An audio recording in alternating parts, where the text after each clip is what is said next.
De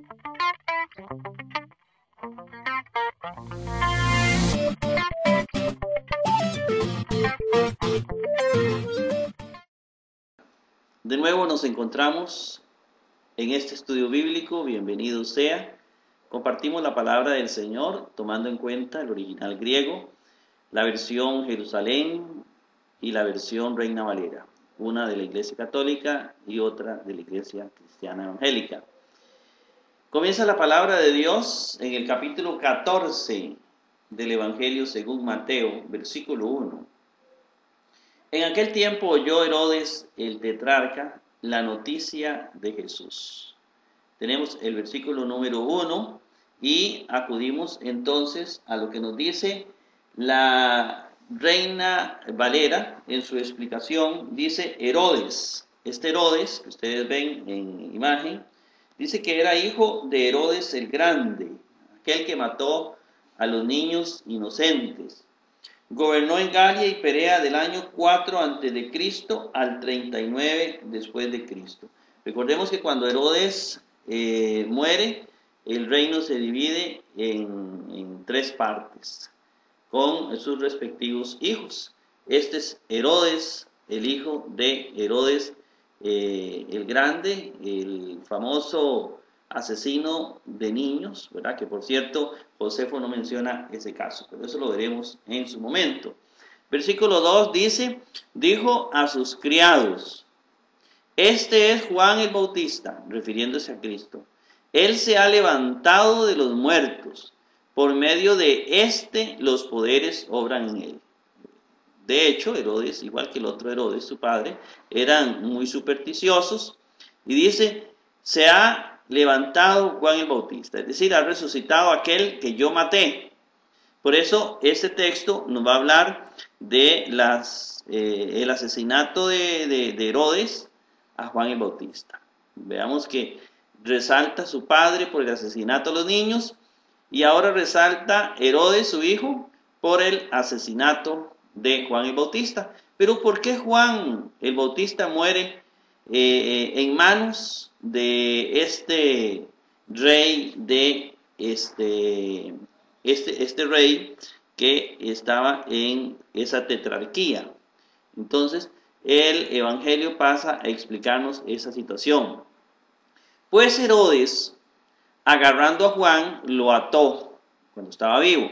Con guardia quitó por causa de Herodías, la mujer de Filipo, su hermano. Y aquí viene Filipo, el hermano de él, que viene una explicación en la Biblia Jerusalén, la versión Jerusalén católica, nos dice Filipo. Este Filipo, ¿quién era este Filipo? Dice, nombre que ofrecía dificultad. Este personaje no es el tetrarca de Iturea y Traconítida. Hay que diferenciarlo, que viene en Lucas 3.1.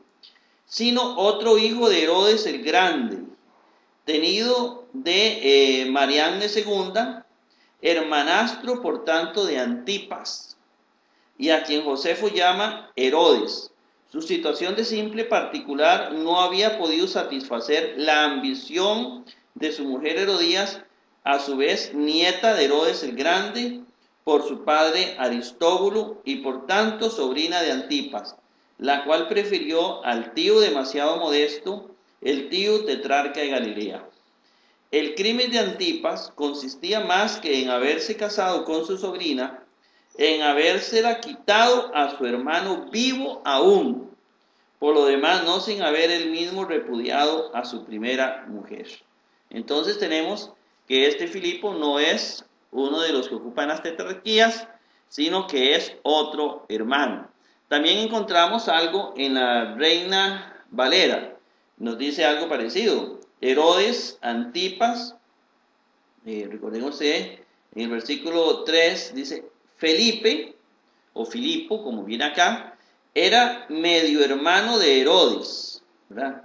No debe confundirse con su otro hermano, Felipe, gobernador de Iturea y Traconítide, lo que nos dice la Jerusalén, Lucas 3.1.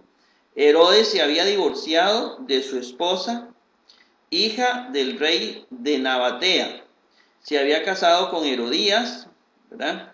Verso 6, que era su propia sobrina, era esposa de Felipe, a pesar de que éste aún vivía. Entonces, que el caso nos quede claro, Filipo, su hermano, ¿verdad? Él toma a su mujer, pero no es el de Draconítide. Tenemos entonces el caso de Juan, quien es encarcelado por denunciar, digámoslo así, un pecado presente en un rey.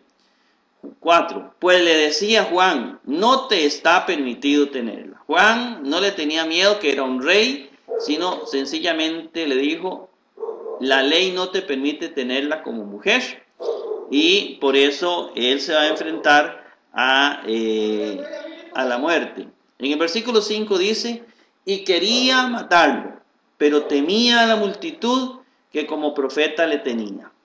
Es decir, él quería matar a Juan, pero le tenía miedo a la multitud. La multitud tenía a Juan, como después va a tener al mismo Jesús, como profeta. Es decir, para ellos era un gran profeta.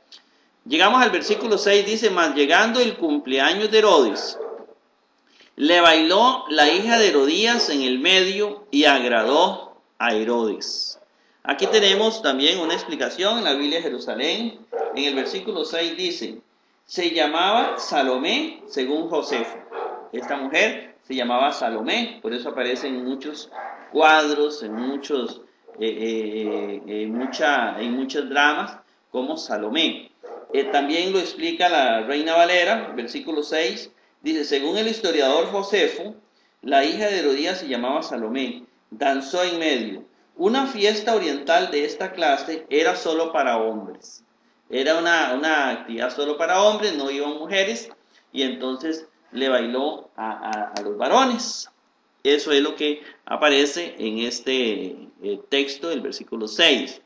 Dice, de donde con juramento le confesó a ella darle todo lo que pidiera. Le gustó tanto que le confesó, ¿verdad? Se usa homologisen, le confesó a ella darle todo lo que ella pidiera. Todo lo que ella pidiera. Entonces, en el versículo 8 dice, mas era incitada por su madre. Su madre era la que la estaba guiando, era su manager, digámoslo así. Dijo, dame aquí sobre un plato la cabeza de Juan el Bautista. Es decir, decapítalo y me lo dan muerto. Eso fue lo que le iba a pedir Salomé, según Josefo, a el rey Herodes. Entristecido el rey a causa del juramento y de los que estaban con él sentados, mandó que se la dieran. Él no podía retractarse de algo que había prometido. Dice, y enviando a decapitar a Juan en la cárcel. Es decir, lo envió a matar. Y en el versículo 11 nos viene a decir, y fue llevada su cabeza sobre un plato, y dio a la muchacha, y llevó a la madre de ella. Y ella a su vez le llevó la cabeza a su madre. En el versículo 12 dice, y acercándose sus discípulos, tomaron el cadáver, lo enterraron y vinieron, avisaron a Jesús. Es decir, los discípulos fueron de Juan y sacaron el cadáver sin cabeza y lo enterraron. Y luego le avisaron a Cristo lo que había acontecido. En el versículo 13 dice, mas oyendo Jesús se sintió muy mal por esto que había ocurrido, era su gran amigo, era primo también. Dice, se retiró de allí en una barca a un lugar desierto, él solo. Él se fue solo, de hecho él acostumbraba a retirarse a orar. Y oyendo las multitudes, lo siguieron a pie desde las ciudades. Tenemos el versículo 13, aquí tenemos lo que nos va a decir la versión Jerusalén. Dice en el versículo 13, interesante este versículo 13, se fue a un lugar aparte, dice, nos relatan, bueno, aquí va a comenzar lo que es la multiplicación de panes, ¿verdad? Entonces, del versículo 13 en adelante, nos hace una introducción a Jerusalén, dice, mientras que Lucas 9, 9, 10, 17, Juan 6, 1, 13, no relatan más que una multiplicación de panes. En el Evangelio se tratan dos. Aquí se van a tratar dos. Se trata sin duda de un duplicado muy antiguo. Entonces, según lo que nos dice la versión Jerusalén, esta multiplicación de panes, porque Jesús se retira, la multitud lo sigue y Jesús va a hacer la multiplicación de panes, se debe a una duplicación, es decir, solamente hay una multiplicación de panes. Yo considero que lo que sigue son dos multiplicaciones de panes. Lo vamos a ver en el próximo programa. Por hoy es todo. Que el Señor los bendiga a todos ricamente.